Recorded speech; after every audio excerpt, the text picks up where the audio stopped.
Serikali yasema itaendelea kuhakiki utekelezaji wa mpango jumuishi kwa watu wenye ulemavu katika kila nyanja ya kimaendeleo nchini, ikiwemo huduma za kijamii na fursa za kiuchumi. Na katika michezo, klabu ya Yanga imefanikiwa kuvuna pointi 3 kwenye ligi kuu Tanzania bara baada ya kuifunga Coastal Union kwa goli 1-0 jana usiku katika uwanja wa Jamhuri jijini Dodoma. Habari za asubuhi watazamaji wetu, karibuni kwenye kipindi cha Asubuhi Njema ambapo tunakuwa na taarifa ya habari, na baada ya hapo tunapata fursa ya kuangalia vichwa vya habari vilivyopangwa mbele katika magazeti yaliyotufikia hivi leo. Jina langu ni Dorcas Ramos na tunaanza taarifa yetu ya habari. Katika kuhakikisha watu wenye ulemavu hawaachwi nyuma, serikali nchini imeendelea kuchukua hatua za makusudi za kuhakikisha kundi hilo wanapata stahiki zao na haki zao za msingi ipasavyo. Akizungumza mkoani Morogoro katika kilele cha maadhimisho ya siku ya watu wenye ulemavu kitaifa, Malima amesema kuwa serikali itaendelea kuwafungulia fursa mbalimbali watu wenye ulemavu.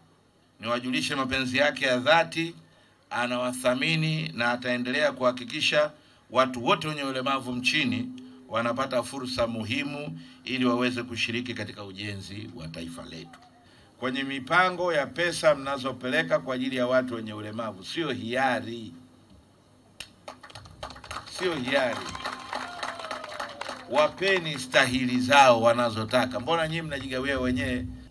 Pia nitumie nafasi hii kuwaomba wazazi na walezi, tuwatoe watoto wenye ulemavu na watu wenye ulemavu, tuwapeleke wakapate elimu ili hatimaye waje kushiriki kwenye maendeleo, wakipata ajira na kuwekeza kwenye shughuli mbalimbali, waweze kujiletea maendeleo na kuchangia maendeleo ya familia zetu. Akisoma risala ya shirikisho la watu wenye ulemavu SHIVYAWATA, mjumbe wa shirikisho hilo Ahmadi Komboza ameendelea kuweka vipaumbele katika talanta na uongozi kwa watu wenye ulemavu. Tunaanza kwa kutambua hatua kubwa tulizopiga kama taifa katika kujenga maendeleo jumuishi, huku tukitathmini na kuweka mbele vipawa, vipaji na talanta za watu wenye ulemavu, ikiwemo katika uongozi, ili kusukuma mbele maendeleo jumuishi na endelevu nchini chini ya ajenda ya 2030 ya kutomwacha yeyote nyuma, kuanzia walio pembezoni zaidi.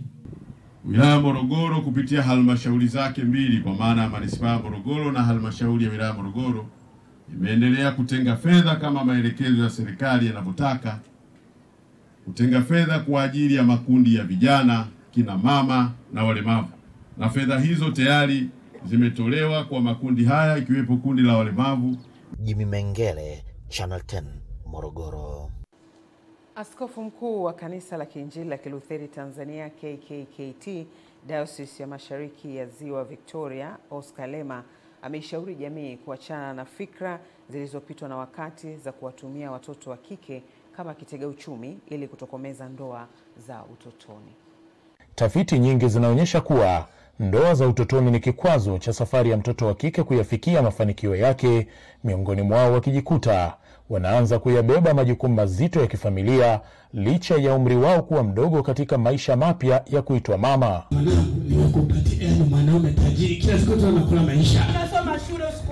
Kwa kuwa hiki ni kilele cha siku 16 za kupinga ukatili, askofu mkuu wa kanisa la KKKT Diocese Mashariki ya Ziwa Victoria Oscar Lema akiwa jijini Mwanza anatumia kampeni ya Hapana Marefu Yasiyo na Mwisho inayoratibiwa na kanisa hilo kupinga ndoa za utotoni. Ndoto zake ya kuchagua mchumba, ya kuchagua mke, ya kuchagua mume, mtu asichaguliwe na asilazimishwe. Na elimu kwanza, haya mengine anaweza kufuatia. Ushauri huo umetolewa baada ya kuibuka hoja kutoka kwa watoa mada wanaoziwakilisha taasisi mbalimbali za kijamii chini ya mwongozo wa mratibu wa mradi wa Hapana Marefu Yasiyo na Mwisho, mchungaji wa kanisa la KKKT Julia Gabriel. Wanawake wengi wenye ulemavu wanatendewa ukatili sana sana sana, tukianzia tu pale binti anapokuwa amepevuka, yule mtoto aliyepatikana kutokana na hali ya mama yake.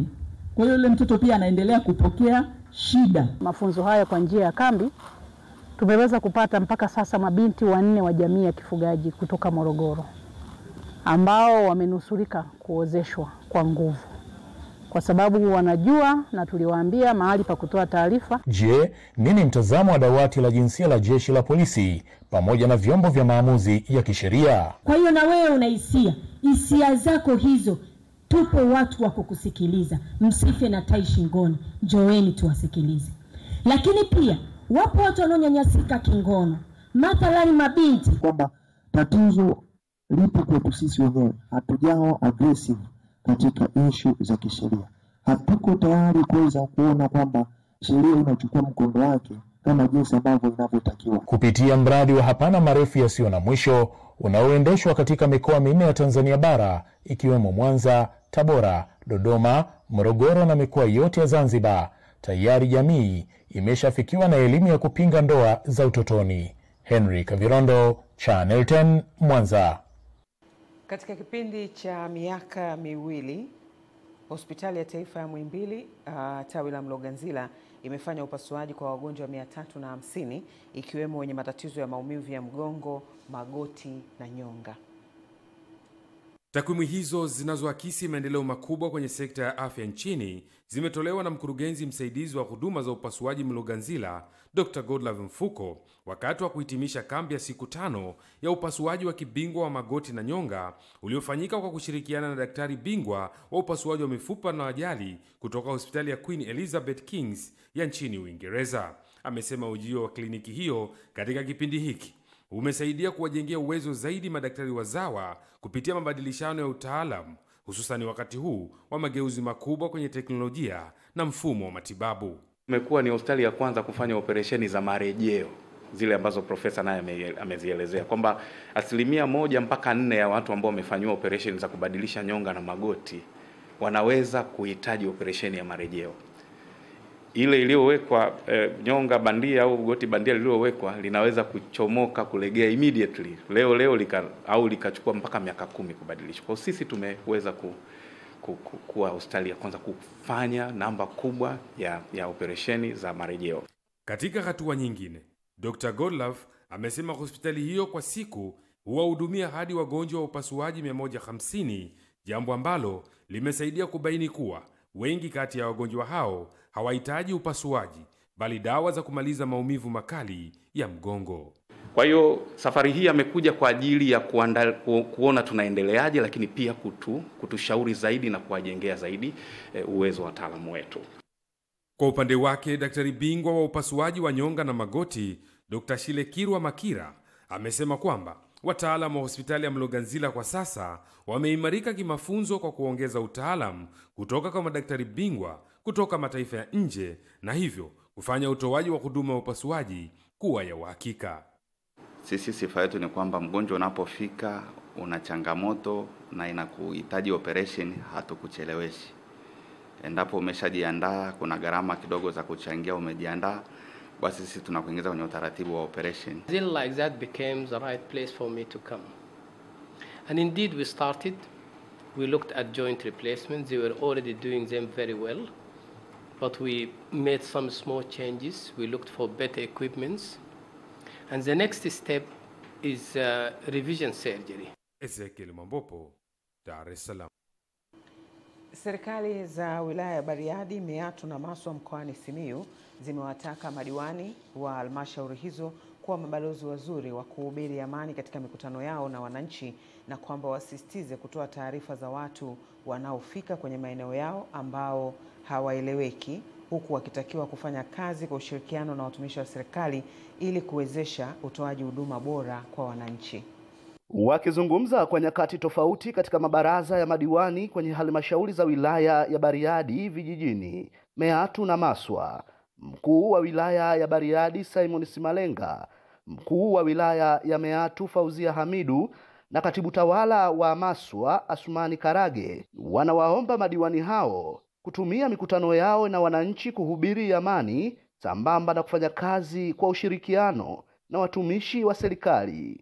Kwa hiyo niwaombe, mtakapoenda kufanya mikutano huko, mtakapoenda kukutana na wananchi, waambieni kama watamuona mgeni yoyote asiyeeleweka kwenye vile vitongoji vyetu 512, vijiji 84, tarafa zetu zile zote na kata zake 21, Kama ataonekana mtu ambaye haeleweki, mwenye nia ovu ya kutaka kutuvuruga kama wilaya, tupeane taarifa haraka na tutampa kile ambacho anastahili kwa mujibu wa sheria za nchi yetu. Meatu ni ya kwetu, sisi ni Watanzania tunaoishi Meatu. Tuna jukumu la kuhakikisha Meatu ni eneo salama la kuishi. Tudumishe umoja, mshikamano, amani na utulivu wa wilaya yetu. Hakuna mtu mmoja atakayeweza kulifanikisha hili isipokuwa ni kwa ushirikiano wa ninyi viongozi wa kisiasa na viongozi wa serikali. Tukifanya kazi kwa ushirikiano, tunakwenda kuifanya Meatu eneo salama kabisa na tulivu la kuishi. Watumishi, wakuu wa idara, watendaji wanawaheshimu na nyinyi muwapende. Hivi inakuwaje diwani unagombana na mtendaji? Wakati kama unaona anateleza, una rumu ya kumuita. Kama unaona ameshindikana, si upo mkurugenzi? Kutoka mkoani Simiyu, mimi ni Aidan Mhando wa Channel 10. Mwenyekiti wa halmashauri ya wilaya ya Ludewa mkoani Njombe, Wise Mgina, ametoa angalizo kwa watendaji na watumishi wote wa halmashauri hiyo kujiepusha na vitendo vya ubadhilifu wa fedha za umma, akisisitiza kuwa fedha hizo zimekusudiwa kutekeleza miradi ya maendeleo kwa manufaa ya wananchi wote. Akizungumza kwenye kikao cha baraza la madiwani wilayani Ludewa, Mgina amesema hatovumilia tabia ya baadhi ya watendaji kutumia fedha za umma kujinufaisha kwa maslahi binafsi, jambo ambalo limekuwa likichelewesha ustawi wa wananchi wa Ludewa. Kulikuwa na element za ubadhilifu wa fedha, tulidhibiti kwa kiwango kile. Sasa isitokee akatokea mtu mwingine akaanza kutamani fedha za umma. Fedha za umma zipo kwa ajili ya kufanya maendeleo ya watu. Aidha, mwenyekiti huyo amesema katika kipindi cha miaka 5 ijayo ya uongozi wa baraza la halmashauri analenga kuona mapato ya ndani yanaongezeka. Kwa tuzungumzia mapato yale ya kuanzia milioni 5, 6, 7, 8 kwenda mbele. Na uhakika tutafika huko kwa sababu Ludewa imeanza kufungua. Viwanda vimeanza kuja. Mkurugenzi wa halmashauri ya Ludewa, Sunday Deogratias, amesema kuwa kasi ya makusanyo ya mapato ya ndani imeanza kuimarika. Hadi kufikia tarehe 25 mwezi wa 11, 2025, makusanyo ya mapato halisi ya ndani yamefikia jumla ya shilingi bilioni 2.7, sawa na 80% ya lengo la kukusanya bilioni 3.4 kwa mwaka wa fedha 25/26. Ndani ya baraza hilo, mkuu wa wilaya Ludewa Olvanus Thomas ametumia nafasi hiyo kutoa kauli ya serikali. Ninakiri na ninahapa sitafuta wala kupendekeza na kusogeza mpaka wowote wa kijiji chochote. Migogoro iliyopo baina ya kijiji kwa kijiji, Mheshimiwa Diwani, naomba tuwe mabalozi wema. Hata katika kata yangu ya Rubonde, ndio kata ya kwanza kuwa na viwanda. Mpaka sasa tunaweka viwanda viwili pale, lakini sasa kiwanda kikubwa cha cement kinataka kujengwa pale. Na iona Ludewa kubwa sana nao kuja mbeleni. Elimu ndio ufunguo wa maisha yetu. Kwa mimi kama mwenyekiti nakwenda kujikita katika ufunguo wa mambo hayo. Wilaya ya Ludewa tunaingia kwenye miradi mikubwa Mchuchuma na Liganga. Tunategemea sana tunaweza kuwa na uchumi mkubwa kama tukiwa na ushirikiano. Nikiripoti kutoka halmashauri ya wilaya ya Ludewa mkoani Njombe, naitwa Michael Patrick, Channel 10. Katibu utawala wa mkoa wa Kilimanjaro Kiseo Nzoa amewataka madiwani kuboresha na kusimamia ipasavyo ukusanyaji na udhibiti wa mapato ya ndani badala ya kusubiri fedha kutoka serikali kuu ama kwa wafadhili. Mwandishi wetu Tadei Masawe ana taarifa zaidi. Ametoa agizo hilo kwenye mkutano wa kwanza wa baraza la madiwani wa halmashauri ya wilaya hai mkoani Kilimanjaro, ambapo amesema endapo mapato yatakusanywa na kusimamiwa vyema yataweza kutumika kwa manufaa kwa malengo kama yalivyokusudiwa. Swala la mapato ni ajenda ya kudumu. Jioni na ubunifu, jioni na maarifa mbalimbali kuhakikisha kwamba tunaboresha ukusanyaji mapato.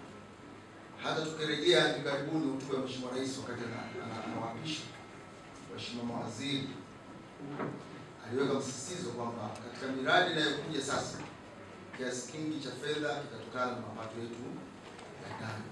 Mwenyekiti wa halmashauri hiyo Edmund Lutaraka akawataka watumishi kushirikiana na madiwani katika kusimamia vyema fedha zinazotolewa na serikali kwa ajili ya miradi mbalimbali ya maendeleo ikiwemo ujenzi wa miundombinu ya barabara, hospitali, maji na elimu.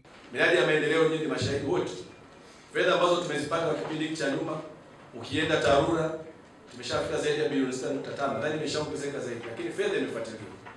Hivyo hivyo na watu wa barabara na taasisi nyingine ambazo za serikali. Niwaombe tushirikiane hii miaka mitano ili baraza la madiwani tutakapokuwa tunajipima kila mwaka tuweze kuona zile KPIs ambazo tumejiwekea wenyewe zinafanyika kwa ufasaha na kwa ubora unaotakiwa. Lakini pia sisi kama wilaya Hai tunacho kipaumbele chetu kwa miaka hii mitano tumekubaliana ni kuimarisha uchumi wa mtu mmoja. Kwa hiyo matarajio yangu, shauku yangu ni kwamba madiwani hawa ambao wameapa leo, kila diwani ataenda kwenye eneo lake kutafuta fursa ni namna gani wananchi wataondokana na umaskini, namna gani wananchi tutaimarisha uchumi wao. Mkuu wa wilaya Hai Hassan Bomboko akatumia fursa hiyo kuwataka madiwani kuheshimiana na kuondoa tofauti zao, sambamba na kufanya kazi kwa kufuata maadili na misingi ya sheria. Jamani, nendeni mkatunze maadili ya umma. Leo unabeba repercussion ya serikali na moja kwa moja itakwenda mpaka kwa Mheshimiwa Rais. Hawawezi kutofautisha wananchi wa kawaida kati ya diwani, mkuu wa wilaya, mwenyekiti wa sisi, wote tunawekwa kundi moja. Tuende tukaakisi mienendo ya kimaadili kama alivyo Mheshimiwa Rais ambaye ndio aliyewakabidhi ilani na kwa niaba yenu akampa Mheshimiwa mbunge. Nikiripoti kutoka wilaya ya Hai mkoani Kilimanjaro, Tadei Masawe wa Channel 10. Baraza jipya la madiwani wa halmashauri ya jiji la Arusha limetakiwa kutoanzisha miradi mipya ya maendeleo bali ilijielekeze katika kukamilisha miradi yote ya kimkakati iliyokwama, ikiwemo ujenzi wa masoko, stendi kuu ya mabasi, vituo vya afya pamoja na barabara. Kipaumbele hicho kimebainishwa na mstahiki meya wa jiji la Arusha, Maximilian Irange, mara baada ya kuchaguliwa kwa kipindi cha pili kuliongoza baraza hilo. Kuna jengo la jiji halijakamilika, kuna stendi ya bondeni haijakamilika, kuna soko la Kilombero pia haijakamilika, soko la Kwambrongo halijakamilika, eneo la mapumziko la bonde la Mtotemi haijakamilika, uwanja wa Arusha Sports Complex kule Bondeni City haujakamilika, lakini vituo vya afya, barabara na miradi mingine yote haijakamilika. Kwa hiyo naomba tuanzie hapa kwa sababu tukija na vision yetu ingine mpya, maana kuna miradi tutaacha. Ama katika hatua nyingine, mstahiki meya Irange ametaja mkakati wa kuvuta zaidi wawekezaji kwa lengo la kutengeneza nafasi za ajira kwa vijana. Maana yake katika takwimu zile ilionekana vijana ni zaidi ya 60%. Tuna changamoto kubwa sana kwenye eneo la ajira. Waheshimiwa madiwani, itabidi tukae chini. Bahati nzuri Mheshimiwa mbunge Paul Christian Makonda na naibu wa waziri wa habari, utamaduni, sanaa na michezo naye amenidokeza kwamba ameweza kuwashawishi wawekezaji zaidi ya 1000 watakaoenda kuwekeza kwenye eneo la viwanda, kwenye sekta ya viwanda. Yote hiyo ni katika kutengeneza ajira. Kwa upande wake, mkurugenzi wa jiji la Arusha, John Kayombo, amehimiza umoja na mshikamano wa madiwani. Siasa, kampeni zimekwisha. Nyinyi ni kitu hiki kimoja, wote ni madiwani. Mimi niwaombe sana, halmashauri hii inajengwa na madiwani na watumishi na wananchi. Yale ya kule achaneni nayo sasa. Awali madiwani wote 34 walikula kiapo, akiwemo msanii wa muziki wa kizazi kipya Abdullah Azizi Abubakari Chende maarufu kama Dogo Janja, ambaye ni diwani wa Ngarenaro. Sasa hivi tuangalie kwanza kilichopo mbele yetu, tuende tukatimize ilani ya Chama cha Mapinduzi na tuende tukasimame haswa. Halmashauri ya jiji la Arusha lenye kata 25 ambazo kati ya hizo kata moja ya daraja 2 inashikiliwa na diwani wa chama cha NLD, huku nyingine 24 zikiwa za madiwani wa CCM. Ni Novatus Makunga, Channel 10, Arusha.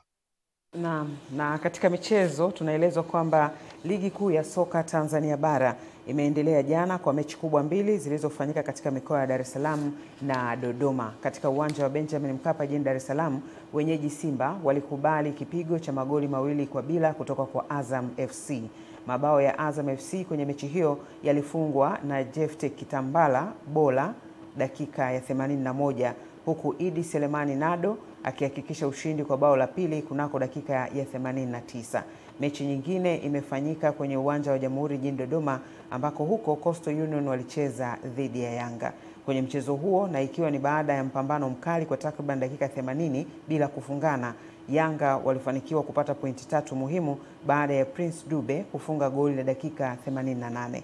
Yanga sasa inafikisha alama 16 baada ya kucheza mechi 6 na inashika nafasi ya pili kwenye msimamo nyuma ya JKT Tanzania wenye pointi 17 baada ya kucheza mechi 10. Mwisho wa taarifa yetu ya habari. Baada ya muda mfupi tutapata fursa ya kuangalia vichwa vya habari vilivyopakwa kipaumbele katika magazeti yaliyotufikia hivi leo. Endelea kuwa nasi.